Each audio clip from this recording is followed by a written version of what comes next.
Damon Lembi, welcome to the conversation today. John, thanks for having me. I'm excited to be here. It is a pleasure to be with you. You're joining us from the Bay Area. I'm south of Salt Lake City in Utah.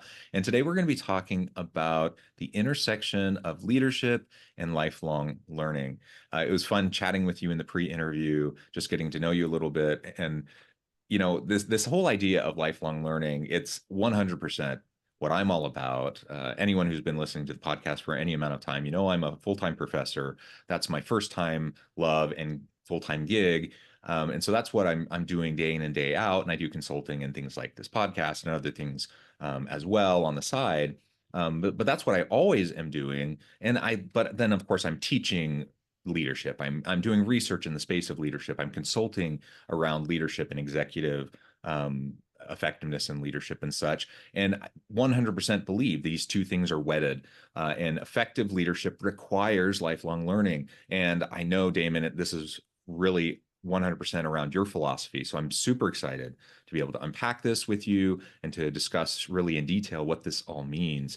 As we get started, I wanted to share Damon's bio with everybody. Damon Lembi is a two-time best-selling author, the host of the Learn It All podcast, and CEO of Learn It, a live learning platform that has upskilled over 2 million people. Drawing from his prior baseball career, Damon brings an athlete's perspective to leadership. Through his journey, he has gained invaluable insights into what helps organizations grow, how great leaders learn, and why Learn It All companies outpace their competitors every time. And again, I love that bio. I love everything about it. And 100% learning organizations are going to beat their competitors. So, Damon, what else would you like to share with the audience by way of your background, personal context before we dive on in further? Well, I mean, we're definitely both on the same page about the importance of learning and leadership. Most of I've been at Learn It for 29 years. We're a live learning platform. Prior to that, I played baseball, and I learned great lessons there on leadership. And that's really where I picked up the importance of learning agility. Because when you're playing sports, you go up to the plate, you strike out, you gotta, sometimes you get feedback, but you gotta take the learnings you have and then put them into practice, within 30 minutes, your next at bat. So I didn't realize it at the time, but what I learned playing baseball was able to carry over to my career. And learning has been not only the services we provide our customers, but a huge part of my life professionally and personally. Yeah, that real-time learning, that real-time feedback when you're a baseball player, I did little leagues. I'm not athletic. I'm certainly no Major League Baseball player.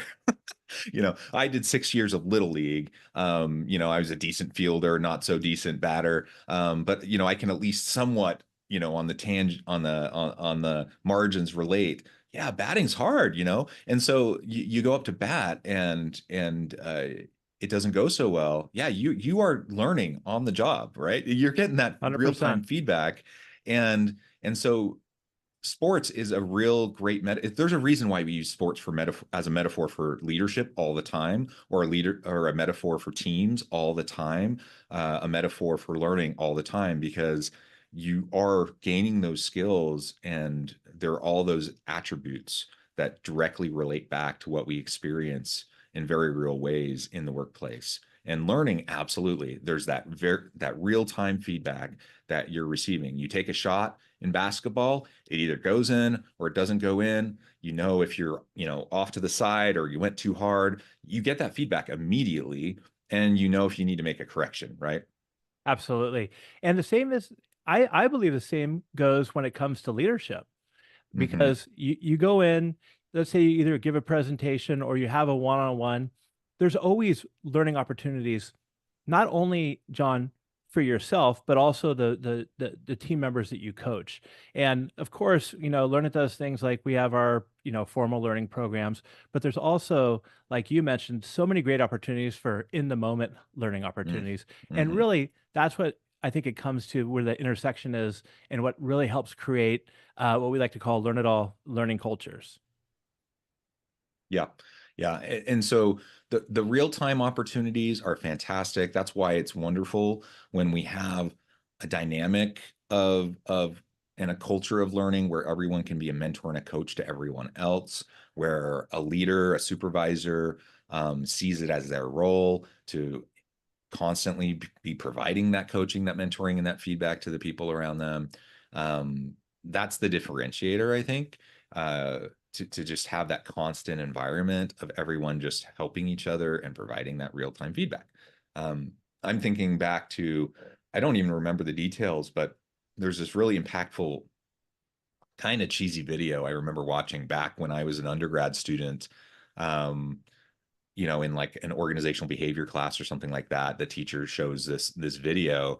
Um, and it was just so impactful because it was like these blue collar workers down at the dock, and this transformation that happens in this team of these rough, swearing, not particularly well educated, just these people that you wouldn't think, on the face of it, just by the looks of it, you wouldn't think that these people would necessarily be like the prime candidates to establish like this learning organization, this dynamic or this culture of coaching and mentoring and constant learning and growth.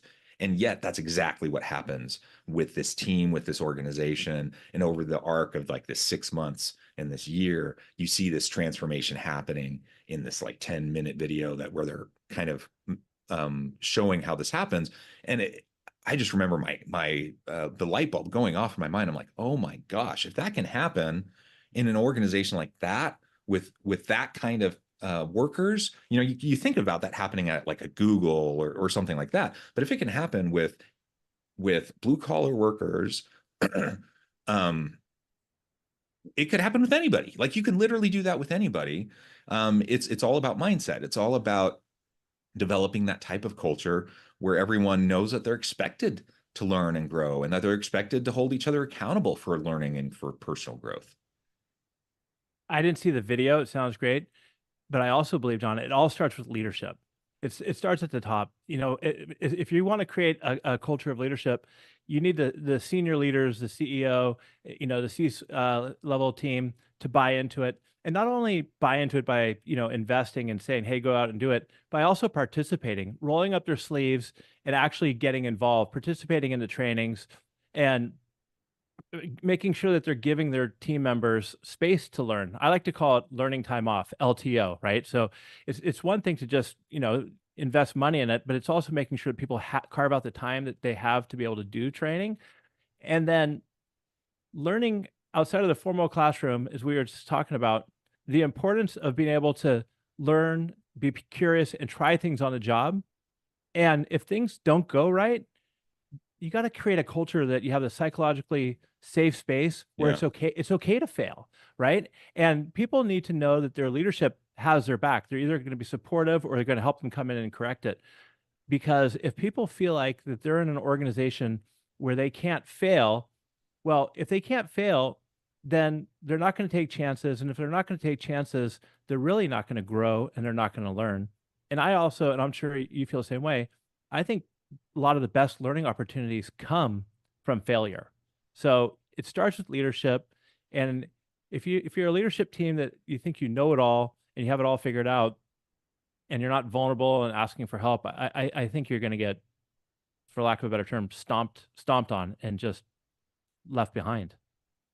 Yeah, yeah. And I think part of that is, we live in such uncertain times, such volatile times, the rapid pace of change that we're in. If we have any hope of being relevant in the future of work, we have to be adaptive, right?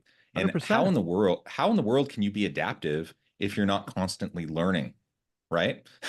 Yeah, absolutely. I mean, look at there's studies out there that show that the lifespan of skills now are about 6 months.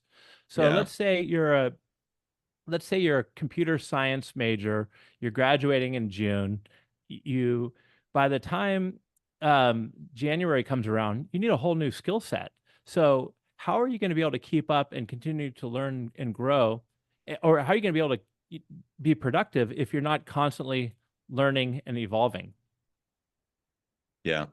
So I'm curious what your thoughts are on what with this kind of lifelong learning mentality, this culture of learning mindset, and trying to create that dynamic within your team. What can leaders do to lead in uncertain times? Well, I think what leaders can do to lead in uncertain times, like right now, for instance, because there's a lot of chaos in the world, right? Whether it's politics or whether it's uncertainty about the market. First and foremost, I think it's really important for leaders to be transparent with their team and communicate as much as possible. Because if teams, I mean, people are seeing that there's layoffs going around out there, and if you're not transparent with your team with where things are at, then people in their mind, John, they kind of make up their own story. Like Yep. Yep. I don't know, use Learn It as a case. I don't know how Learn It's doing. Maybe we're struggling. And I think that a lot of times leaders are afraid to be transparent because they're like, okay, well, people are going to get either too stressed out or they're going to quit. What I've always Hmm. found in working with the customers we work with is that if you are transparent, then people will kind of like you'll see a relief in them. They'll get focused on their job, and I think that that's really where great ideas come from, because they'll all get on the same page and they'll know where things stand, and you'll get ideas bubbling up.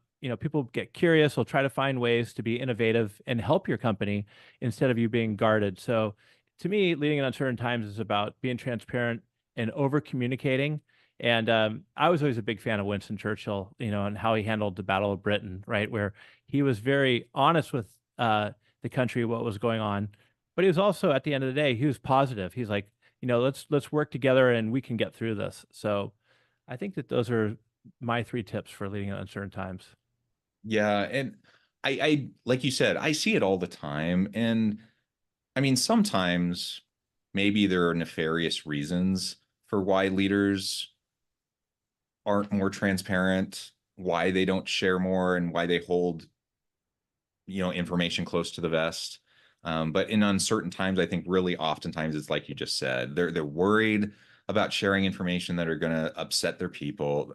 That they don't know all the information, and Right. so they're waiting to learn more. They're waiting till they have a clear picture to be able to share with their people. I think that's a very common situation. In fact, right now at my home university, we're in that kind of a situation because Utah happens to be like Florida and Texas. Utah happens to also be a very politically conservative state, and so we have our legislature has passed some bills that impact the public university system, similar to Florida and Texas. And so there's some dynamics happening politically that are impacting the university that we're still not quite sure how it's all going to play out. We're not sure what all the implications are. So we actually find ourselves in that exact situation right now. And I can tell you from the faculty perspective, kind of, we just want to know, like, we just want some updates. And I don't need to know all the details. I don't even need specifics, and I don't need definite answers. I just want updates. I just want to know, like, what kind of conversations are happening. Is there some sort of a strategy? Just something. I would just love some sort of updates. And radio silence is not what I want. And that's what we're getting, and that's where people then start to fill in the gaps. Like you say, people just start to make stuff up. People start to gossip. They just start to, like, go to the worst case scenario, and people start freaking out. And so in times of uncertainty, leaders may think they're doing the best thing by holding cards close to their vest and waiting until they have something to say. But really, they may be hurting their cause. They may be making things worse. And if you can be a little bit more open, a little bit more transparent, trust your people to have those open conversations, even if that just means, hey, we don't actually really know what the implications are right now. We're exploring this. We're thinking through it. We'll let you know when we have updates, etc. That will go a long way in building trust with your people. 100%. And that's what I was just piggybacking what you said. That's what I was talking about, over communicating. Yeah, you don't have to get into all the details, and there's some things that people don't need to know, right? Yeah, So, yeah. but I think it's about being consistent and just not going radio silent. And another thing is, during uncertain times, it's to have empathy for your team, and maybe even when you can, get together with them on a regular basis and just ask them how they're doing. I think great leaders are also if you get a group together and just say, what's going on with you? How are you feeling? Giving them an opportunity to speak as well, and open up the floor where they could ask questions. There's just staying connected, I think, Hmm. is so important during challenging times.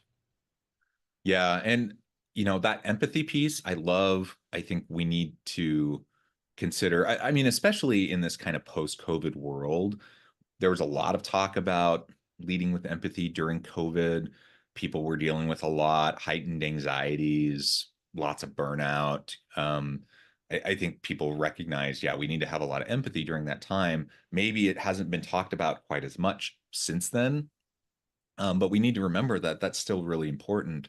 I'm wondering if you see a connection between this lifelong learning idea and leading with empathy, especially in uncertain times. Well, I think the yes, the members of your team who probably need the most empathy and have a lot of challenges right now are really the middle managers, right? Yeah, yeah. Because they got the executives who are pulling them in one direction and they're trying to take care of their team, and so they're pulled in both directions. So for senior leaders, you got to have empathy for your middle managers, and that's where the lifelong learning helps out too. It's like help give them some of the skills or that they need to be successful, whether it's coaching or whether it's mentorship. But you got to be mindful of what's going on with them. So I definitely think that there's a correlation between continuous learning, empathy, and dealing with leading during uncertain times. And especially even if your organization is going through downsizing and you're letting have to let people go, I really believe, John, that's a critical time to invest in learning for your team, because the tasks and the responsibilities, they don't go away. They're still there. So Yeah. you have less people who are probably, by the way, freaked out and demoralized Hmm. because Hmm. their friends and coworkers are gone. They feel like, things aren't going well here. But if you invest in them in training, coaching, learning, whatever it is you can do, you're helping rescale them to be more productive. And even outside of work, you're showing them that, hey, my organization still cares for me. So I think that that's a way to show empathy as well when it comes to learning. And also, it's going to help your organization because, like I said, those tasks and responsibilities don't go away. They're still there. Yeah, yeah. Your point about middle management in particular, we often talk about leaders having empathy for frontline workers. During the pandemic, we talked about first responders, et cetera. Absolutely. We need to have empathy for frontline workers, customer facing, first responders, et cetera. Absolutely. But yeah, what about middle managers? Yeah. Get stuck in between, they get sandwiched and they It's have so much tough. pressure. It's tough. They get so much pressure and they carry that weight day in and day out. And a lot of times they're the forgotten kind of behind the scenes heroes Yeah. that really just carry such a burden. And when you talk about burnout, middle managers often carry a lot of the brunt of that because, frankly, they're expected to provide that empathy and that compassion and the support for their team, and they don't really have anyone providing it for themselves, right? So that's super important. Um, you mentioned something else. I think it ties directly into lifelong learning and a culture of learning, a culture of growth and development within our organizations. And that really is just having curiosity, like staying curious, having an experimentation culture. Um, and I think if we're having empathy for our people, then we create a psychologically safe place where people feel like they can try stuff. Like when I think of someone who has no empathy or no compassion, they're like so, just like by the book driven, so compliance based. Like everyone's just kind of fearful. And in that environment, nobody's trying anything. People kind of show up, they do their work, they're by the book, they kind of keep their head down, do what they need to do their job and do it well enough that they don't get fired. And they're certainly not trying anything above and beyond because they're just afraid of being noticed. And if they're noticed, chances are something will get noticed that will get someone upset at them, right? Oh, Because totally. everyone's going to do something that isn't going to be always right. Nobody's perfect, and you're going to mess up at some point. And so if you have empathy, compassion, you recognize that everybody's human. You recognize that everyone's going to, quote, fail. And in fact, you're going to recognize that failure is only failure if you're not learning from it. And so you create this environment where curiosity wins the day. Like, you actually want people to experiment. You want people to iterate rapidly. You want them to try things out.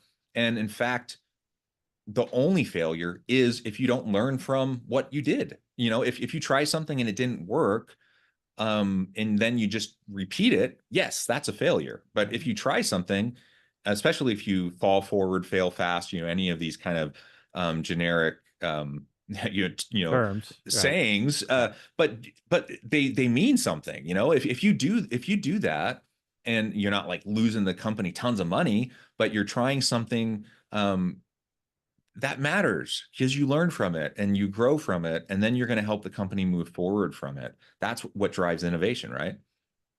Well, first of all, you said you want them to do that. I disagree. You need them to You do need that. them. Yeah. You need them to do that. You need them. And I think curiosity is a through line uh, through all of this to come to creating a great learning culture. You want your people to be curious. You want them to try. You want them to go out there, iterate, try, fail, learn. When we bring in, when we hire people at Learn It, or when I'm coaching our customers, the very first conversation I have with everybody is, look, we're bringing you here, and if you're just going to be on a railroad tracks and just head down and just do your job, then I don't want you here.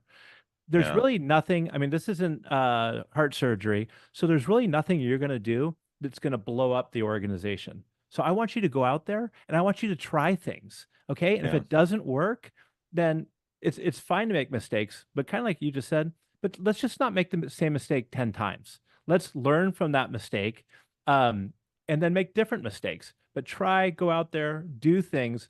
And I think that that's one of the things I've been able to surround myself with a great team over the years, and I think that that's one of the reasons is because not just me, but my leadership team has given people the safe space to try and have fun. And if things fail, they fail. And also, I think it's important and I don't think it's really failure until you give up, Yeah. anyways, right? Yeah. Because if you learn from it, then great. But I also think it's important that if senior leaders make a mistake, then just be open about it. Like, hey, I messed this up. This is what happened. And by the way, maybe I could turn to you to help me with it. I mean, I think that it's important to be vulnerable, to have compassion for people. And then it just creates a much more vibrant organization, because when you said, head down and you don't want to get noticed, I mean, that's just freaking miserable for people. It is It, it, for it's re- it, everybody. it's just miserable, and you're not going to push your organization forward. And the worst part about it is, in my book, it's called A Learn It All Leader. There's learn it alls and there's know it alls. The worst is the leaders who are know it alls. They think they have all the answers, and they're the bottleneck in an organization, right? Because everybody has to come to them for something, and everybody else is afraid to make mistakes, and I think it's just miserable. So, uh, I think the human aspects of leadership and what we've talked about today is critical, John, now more than ever with the rapid change of AI and the uncertainty in the world. So you just got to give people a little grace, give them an opportunity to make mistakes, try to make it fun, have patience for your team, and celebrate their wins, and just make sure that they know that you have their back if things don't Yeah. go well. Yeah, I love that. I love all of that. Well, Damon, this has just been a really fun conversation. I think we've only scratched the surface. There's a whole lot more we could talk about in terms of creating this learning organization to promote lifelong learning. But I think we've touched on some really great points around leadership to create some of this dynamic. But I do note the time. I need to let you go here in just a minute. Before we wrap things up for today, I wanted to give you a chance to share with the audience how they can connect with you, find out more about your work, your team, and then give us the final word on the topic for today. Okay. So connect with me on LinkedIn, Damon Lembi on LinkedIn. I also have a podcast, maybe John, maybe one day you'll come on. It's called The Learn It All Leader. It's a lot of fun. We bring on great leaders and hear their stories. And go to learnit.com. That's our website for all our classes. If you find something there you like, shoot me a message on LinkedIn. I'll give you a free class, on emotional intelligence, critical thinking. Just let me know. And my final words on the topic is I like to say that, well, first of all, I think leaders, we're all leaders, right? So whether you're an individual contributor, a parent, or you're leading a Fortune 500 company, we're all leaders. And my little saying I like to say is that great leaders aren't born or made, they're constantly in the making. So always Hmm. stay curious and keep learning. I love it. I love it. Damon, thank you so much. I encourage the audience to reach out, get connected, find out more about what Damon and his team can do for you. Check out his book, his other resources. And as always, I hope everyone can stay healthy and safe, that you can find meaning and purpose at work each and every day. And I hope you all have a great